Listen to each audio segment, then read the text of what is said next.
नमस्कार। देवरिया की आवाज रेडियो केसरी से प्रस्तुत है स्थानीय हालचाल। पहले मुख्य हालचाल। 350 आवासों का लक्ष्य हुआ आवंटित। शिवानंद चौरसिया पंचतत्व में विलीन, कई गणमान्य लोग पहुंचे उनके घर।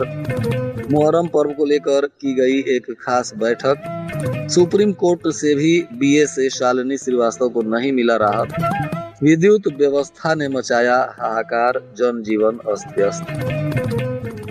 स्थानीय हालचाल के इस अंक के साथ मैं अनिकेत मिश्र। अब हालचाल विस्तार से।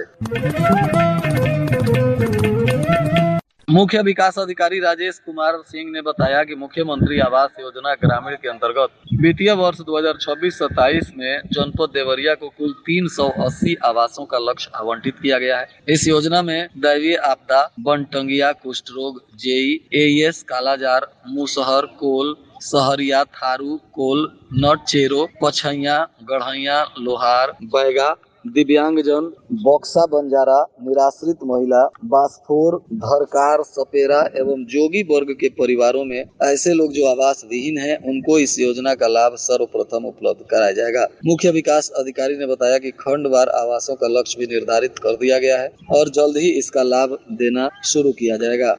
ओमान के निकट वाणिज्यिक पोत पर हुए अमेरिकी हमले में दिवंगत शिवानंद चौरसिया के पैतृक गांव सुरौली में उनका अंतिम संस्कार पूरे विधि विधान के साथ किया गया। इस दौरान मंडला आयुक्त अनिल ढींगरा, उप महानिरीक्षक गोरखपुर एस चनप्पा और जिलाधिकारी मधुसूदन हुलगी तथा पुलिस अधीक्षक अभिजीत आर शंकर ने उनकी माता, धर्मपत्नी एवं उपस्थित परिजनों से मुलाकात की। शोक संतप्त परिवार को अधिकारियों द्वारा सांत्वना दिया गया, उन्हें ढाढ़स बंधाया गया। अधिकारियों ने कहा कि इस दुख की घड़ी में प्रशासन पूरी तरह से आपके साथ है, साथ ही हर संभव सहयोग का आश्वासन भी मंडलायुक्त एवं जिलाधिकारी के द्वारा दिया गया।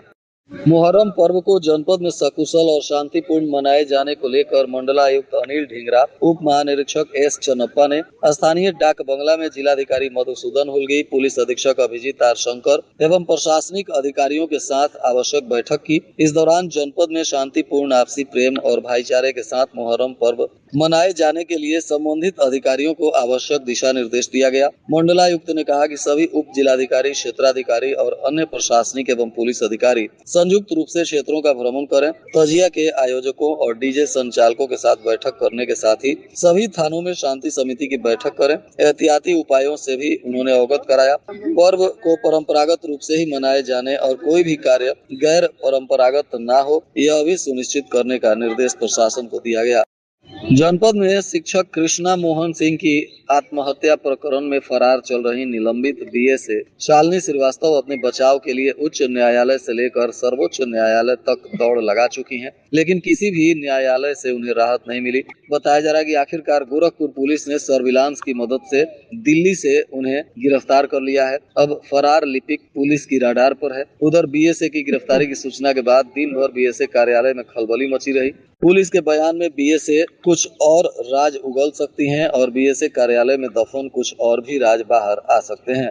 बताते चले कि कुशीनगर जिले के कुबेर स्थान थाना क्षेत्र के हरैया बुजुर्ग के रहने वाले सहायक अध्यापक कृष्ण मोहन सिंह ने विद्यालय मदरसन में अध्यापक के पद पर सेवा दिया था।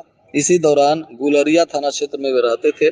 बताया जा रहा है कि बीए कार्यालय के तरफ से कुछ मामलों में उनसे 16 लाख रुपए लिए गए और बाद में 4 लाख रुपए की अतिरिक्त मांग की जा रही थी और इसी मानसिक प्रताड़ना और भ्रष्टाचार के चलते उन्होंने 20 फरवरी रात आत्महत्या कर लिया और इस पूरे भ्रष्टाचार से संबंधित बयान, वीडियो भी जारी कर दिया और इसी मामले में अब पूरे बीए कार्यालय और संस्थान में हड़कंप मचा है। बीए की गिरफ्तारी हुई है और लोगों की भी इसमें गिरफ्तारी हो सकती है।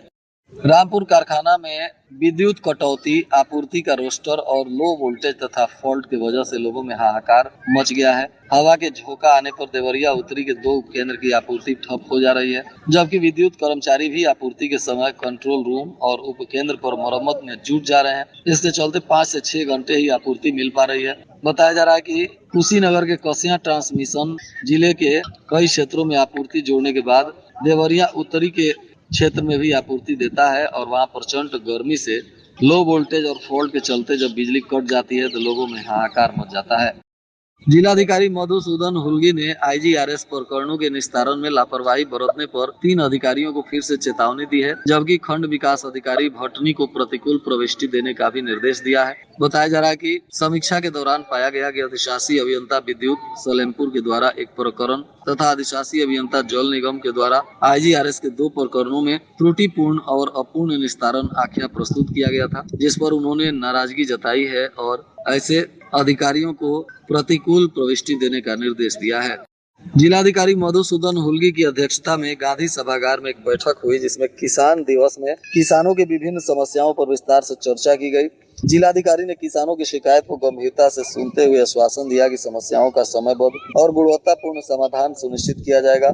उन्होंने विशेष रूप से फार्मर रजिस्ट्री की प्रगति बढ़ाने पर जोर देते हुए किसान संगठनों से अधिक किसानों का पंजीकरण कराने में सहयोग करने की अपील की। उप कृषि निदेशक ने गत माह आयोजित किसान दिवस में प्राप्त शिकायतों पर भी की गई कार्रवाई से किसानों को और पदाधिकारी को अवगत कराया।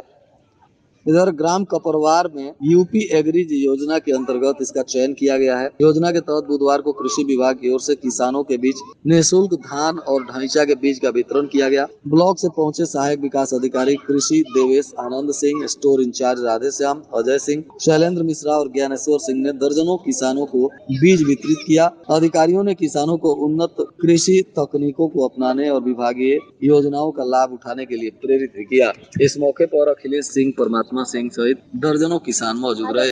इधर बताया जा रहा है कि एक किसान की उसके बेटे ने ही टांगी से काटकर हत्या कर दी। मामला जंगल अयोध्या प्रसाद गांव निवासी ब्रह्मदेव कनौजिया का है, जो बुधवार की रात भोजन करने के बाद घर के बाहर चारपाई पर सो रहे थे।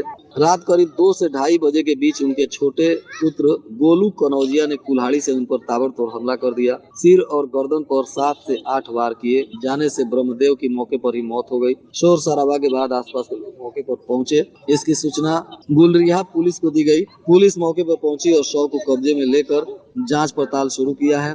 बताया जा रहा है कि प्रेम प्रसंग को लेकर आरोपी मानसिक तनाव झेल रहा था और इसी वजह से उसने पिता की हत्या कर दी। और आज के मौसम का तापमान देवरिया में न्यूनतम 26 डिग्री सेल्सियस और अधिकतम 38 डिग्री सेल्सियस रहने की संभावना है। हालचाल के इस अंक को आप हमारे YouTube, Facebook और Instagram पर भी सुन सकते हैं। इसके लिए हमारे रेडियो केसरी चैनल को लाइक और सब्सक्राइब करें। साथ ही प्ले स्टोर से आप रेडियो केसरी के एप्लीकेशन को डाउनलोड कर दुनिया के किसी भी कोने से अपने मोबाइल में ही रेडियो केसरी की सेवा का लाभ उठा सकते हैं। अंत में मुख्य हालचाल एक बार फिर। 350 आवासों का लक्ष्य हुआ आवंटित। शिवानंद चौरसिया पंच तत्व में विलीन, कई गणमान्य लोग पहुंचे उनके घर। मुहर्रम पर्व को लेकर की गई एक खास बैठक। सुप्रीम कोर्ट से भी बीए से शालिनी श्रीवास्तव को नहीं मिला राहत। विद्युत व्यवस्था ने मचाया हाहाकार, जनजीवन अस्त व्यस्त। इसके साथ ही स्थानीय हालचाल का यह अंक समाप्त हुआ। नमस्कार।